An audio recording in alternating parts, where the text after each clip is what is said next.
નવી ગુજરાતી બાળવાર્તા। એક હરિયાળું વન હતું જેને લોકો સોનેરી વન કહેતા। એ વનમાં મીઠું ચકલી અને તેનો મિત્ર પપ્પુ ચકલો રહેતા હતા। બંને ખૂબ સમજદાર અને એકબીજાના સારા મિત્ર હતા।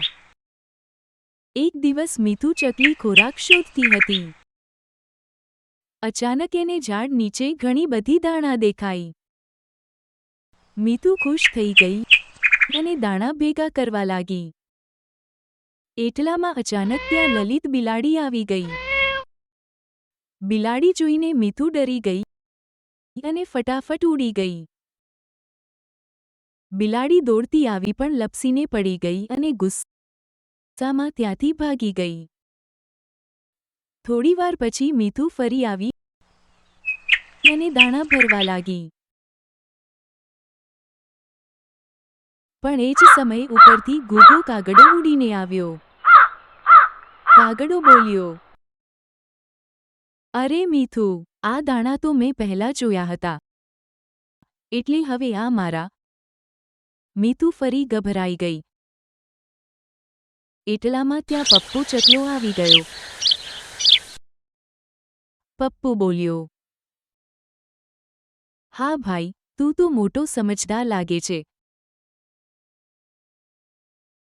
દાણા પણ તારા જ છે, પણ અમારી એક શરત છે। કાગડો પૂછે, શરત? કઈ શરત? પપ્પુ હસીને બોલ્યો, તારે પહેલાં એક મસ્ત ગીત ગાવું પડશે। અમને મજા આવે, પછી દાણા તારા। કાગડો ખુશ થઈ ગયો। એ તરત જ ગીત ગાવા માંડ્યો, પણ ગાતા ગાતા એના મોઢામાંથી બધા જ દાણા જમીન પર પડી ગયા। કાગડો ગીતમાં એટલો મશગુલ હતો કે એને ખબર જ ન પડી। એ તક જોઈને મીઠું અને પપ્પુએ ઝડપથી બધા દાણા ભેગા કરી લીધા અને બંને હસવા લાગ્યા। કાગડો ગુસ્સે થઈને બોલ્યો, અરે આ તો છેતરપિંડી છે। પપ્પુ શાંતિથી બોલ્યો, એમાં છેતરપિંડી શું છે ભાઈ? હવે દાણા પહેલા અમારા હાથમાં આવ્યા છે, એટલે દાણા અમારા। કાગડો ખૂબ ગુસ્સે થયો, પણ ચકલા સામે તેનું કંઈ ચાલ્યું નહીં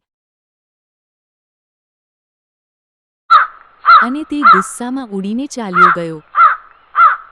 મીઠું બોલી, પપ્પુ, તમારી બુદ્ધિથી આપણે બિલાડીથી પણ બચ્યા અને કાગડાથી પણ। પપ્પુ હસીને બોલ્યો, જુઓ મીઠું, બુદ્ધિ અને મિત્રતા જો સાથે હોય તો દુનિયામાં કોઈ મુશ્કેલી મોટી નથી।